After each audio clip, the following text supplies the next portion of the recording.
Il y a un peu de monde pour une grosse rockstar qui est à côté de moi, je crois. Bonjour à tous. Non, on est deux. Aujourd'hui, on va parler d'un sujet qui intéresse de plus en plus les Français, à savoir les moteurs hybrides. Première question un peu bête mais efficace. Comment est-ce que ça fonctionne, un moteur hybride ? Comme son nom l'indique, c'est un moteur qui va utiliser deux types de motorisation différentes. Alors, elles sont différentes, mais complémentaires. Il y a plusieurs types d'hybridation. On va commencer par dire un mot très rapidement de ce que l'on appelle l'hybride rechargeable. Dans ce cas, la batterie se recharge avec un câble qu'on branche sur une prise. Quand la batterie est vide, c'est le moteur thermique qui prend le relais. Et puis, pour refaire le plein de la batterie, eh bien, il faut stopper le véhicule et puis recharger avec le câble sur une prise. Ensuite, il y a ce que l'on appelle l'hybridation légère. Là, la voiture est équipée d'un petit moteur électrique. Ce moteur est chargé de recharger la batterie. La batterie, elle, est dédiée aux équipements qu'on a pu citer tout à l'heure du véhicule, mais elle peut aussi fournir de l'énergie à ce petit moteur qui va venir soutenir le moteur thermique quand il est très sollicité. Mais attention, en aucun cas, ce moteur peut mettre le véhicule en mouvement. La batterie n'est pas assez puissante. Et puis, cette batterie, eh bien, elle se recharge lorsque le véhicule circule. Et ça, c'est pas le système privilégié par Dacia. Et non, aucun des deux. Dacia a privilégié le système que l'on appelle full hybride. Alors, qu'est-ce que ça veut dire ? Sur le capot d'une voiture full hybride, on va trouver trois moteurs. Il y a d'abord le moteur électrique principal. Ce moteur est alimenté par une batterie assez puissante. C'est normal parce que c'est un moteur de traction. À côté, il y a le moteur thermique. Électrique et thermique, ils fonctionnent simultanément. Oui. Et comment ça se passe exactement par rapport à ça ? C'est très simple, ils sont alignés et les deux alimentent le même arbre et donc font tourner les roues ensemble. La puissance de l'un vient s'ajouter à la puissance de l'autre. Donc à quel moment exactement le moteur thermique il va prendre le relais ?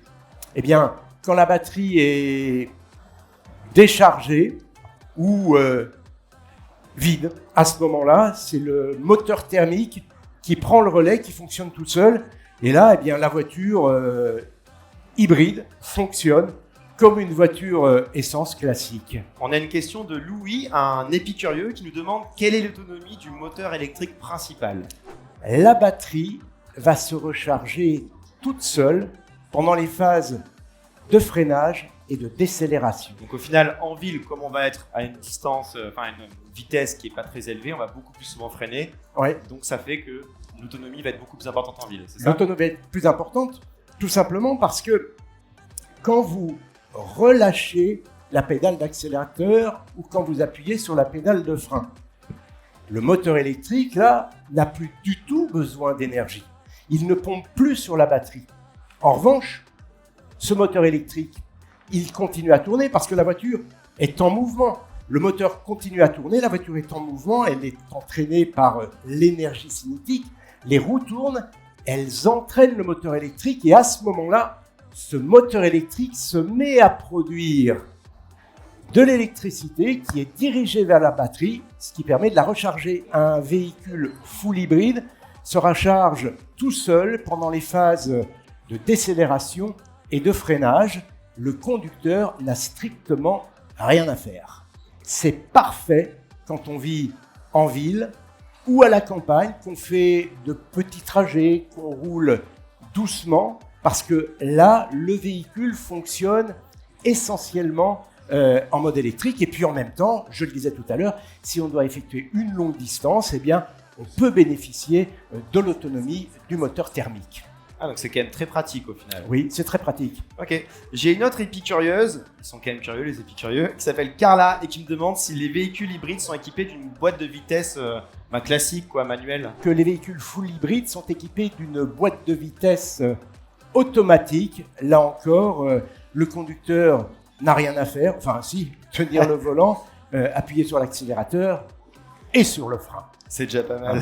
Quels sont les avantages du full hybride versus le 100% électrique ou le 100% thermique au final? La voiture full hybride a un côté très intéressant parce que elle permet de profiter à la fois des avantages du moteur électrique qui est propre et silencieux, mais aussi du moteur thermique.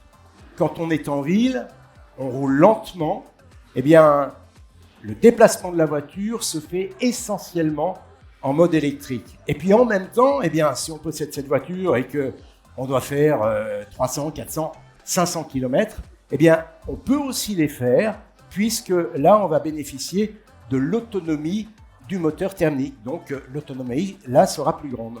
Avec un full hybride, évidemment, on va consommer moins de carburant, vous l'avez compris, puisqu'il y a 2 types de motorisation.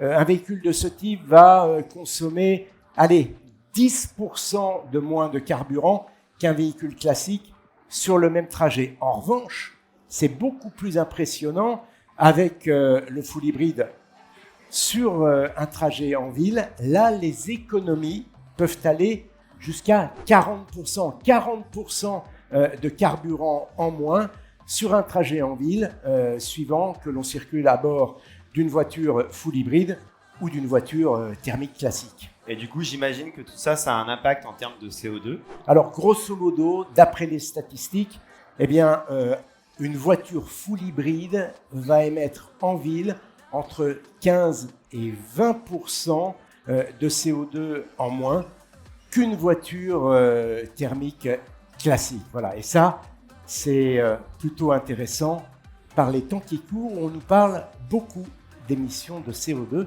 et de qualité de l'air aussi.